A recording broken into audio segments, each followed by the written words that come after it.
Across Scandinavia, the average price of everything from a knitted roll neck to pastries from the local bakery are some of the highest in the world.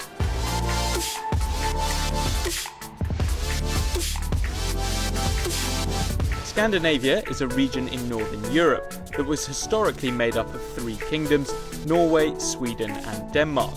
They're united by their Viking heritage, but also their shared reputation as one of the most expensive regions to live and visit. Whether it's buying a car or a TV, consumers in Scandinavia pay some of the highest prices in the world. Even buying groceries is costly, with all three countries' food and drink prices above the European average. That's because all three countries have a 25% VAT rate on all purchased goods.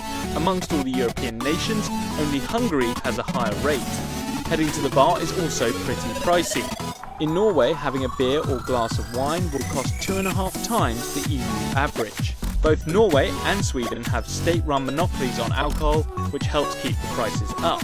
This social market model, rather than a liberal market model like in the US, is common across Scandinavia and helps explain why the cost of living is so high.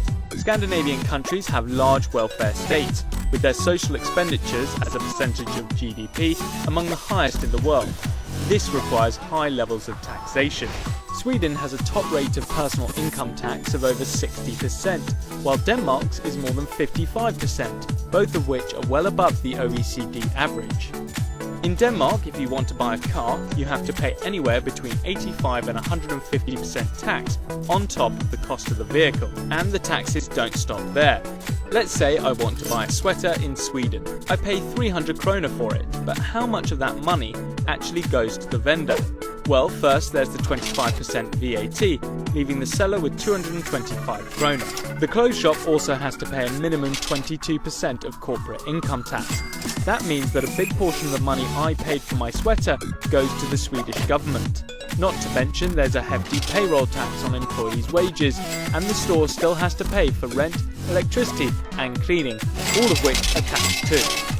These taxes mean that for Scandinavian businesses to make a profit, they need to charge their consumers higher prices. For some companies, this has proved too much of a burden for their business model. The world's biggest furniture company, IKEA, was founded in Sweden, but has moved its headquarters to the Netherlands. Through corporate restructuring, the business is now owned by a non-profit Dutch parent company, in part due to the high taxes in Sweden. But according to some experts, Scandinavia's social democrat tendencies have led to a strong social cohesion and has helped provide political stability.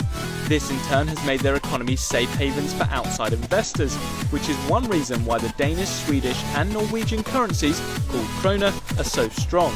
This can be tough on tourists, with the exchange rate doing them no favours. If the cost of living in Scandinavia is so expensive, why then are its citizens some of the happiest in the world?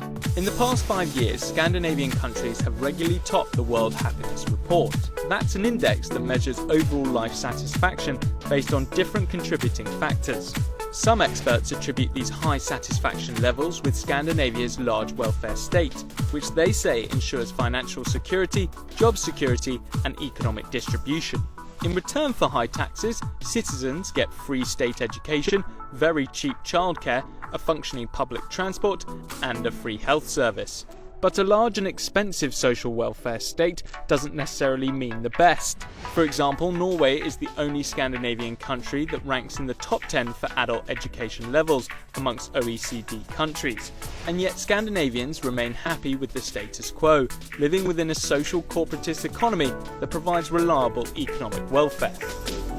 Having a beer at the end of the day does cost a small fortune, but for people living and working in Scandinavia, high prices provide a quality of life that's worth paying for.